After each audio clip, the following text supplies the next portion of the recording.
everyone, Adina here with your April 2020 market update. So as you know, things have changed dramatically from where we were in the first half of March to where we were in the last half and now, and things are changing weekly.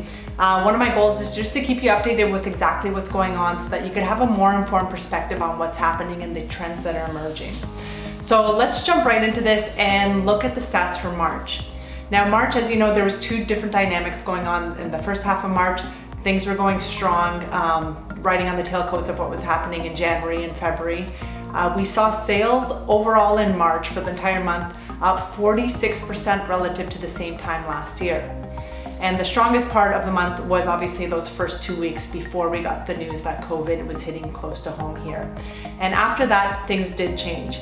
Now, before I jump into that though, I do want to show you the perspective of what happened in the first quarter of the year. So from January 1st all the way until the end of March, in those first 90 days, sales were actually up 45% relative to that same period last year. So we were seeing very strong signs of seller market conditions. And again, I had mentioned in my last report, we were seeing multiple offers in most markets, and it was getting very competitive again.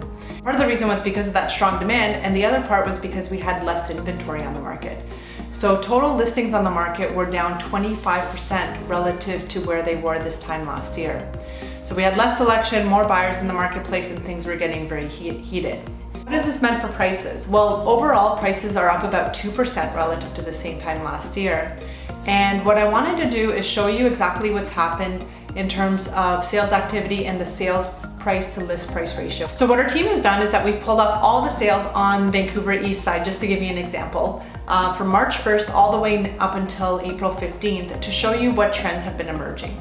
So if we look at just detached sales for a moment, so we're going to look detached sales from March 1st to March 15th, there were 52 recorded sales on the MLS.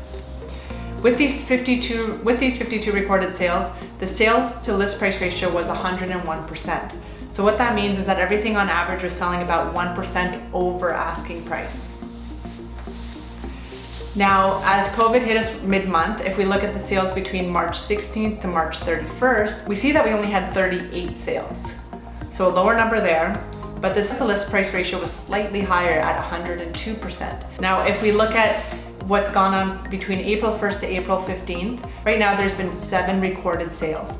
Now, all the numbers aren't in yet. It could take a few weeks sometimes for sales to get recorded, but of the 7 that we have recorded right now in the system, we see that the sales to list price ratio was 98%. So it was a little bit lower, but when we dig into that, we see that of those 7 sales, 5 sold at 99% of list price or higher, even over asking, and there was 1 that sold at 85% of list price and another one at 93%.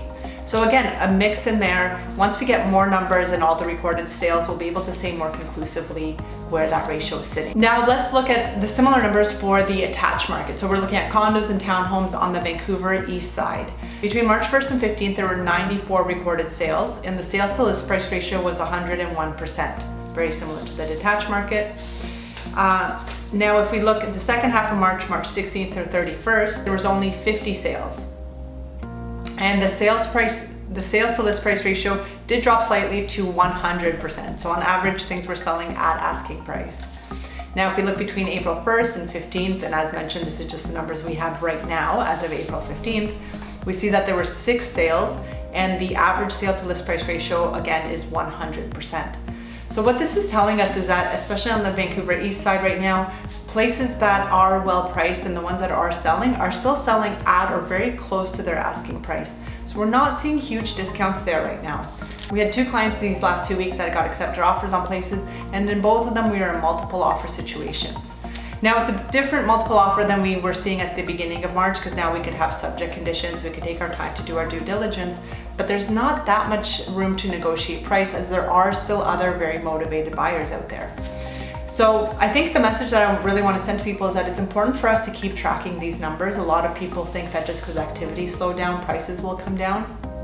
But where prices go is really going to depend on whether this activity slowdown affects buyers more or sellers more, and if we're going to be getting more inventory on the market, because we were coming into this with a shortage of inventory.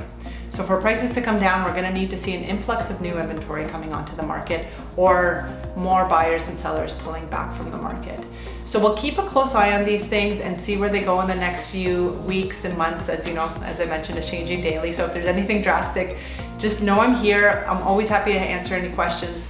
If you are thinking of buying or selling this year, use this time to get yourself prepared. This is such a good time to get your pre-approval done, to be looking online at properties and seeing what you really want and what the trade-offs are, what the prices are. Get yourself educated on the market so that you could be in a position to make those buying decisions when we come out of this or when it's safe to do so.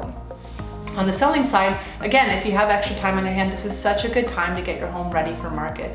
Do those little extra repairs and little minor renos that you had been putting off. It's a great time to do those now, or start decluttering.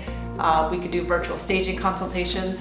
There's a lot that you could be doing right now to get yourself prepared so that you're in a position to make a move when all this clears up. That's it for now. Take care of yourselves, stay safe, keep your family safe. If you want more info, follow us on Instagram at adina.ybr, or you could always send an email or give me a call if you have any questions or there's anything we can help with. Take care of yourselves, and I'll see you in May.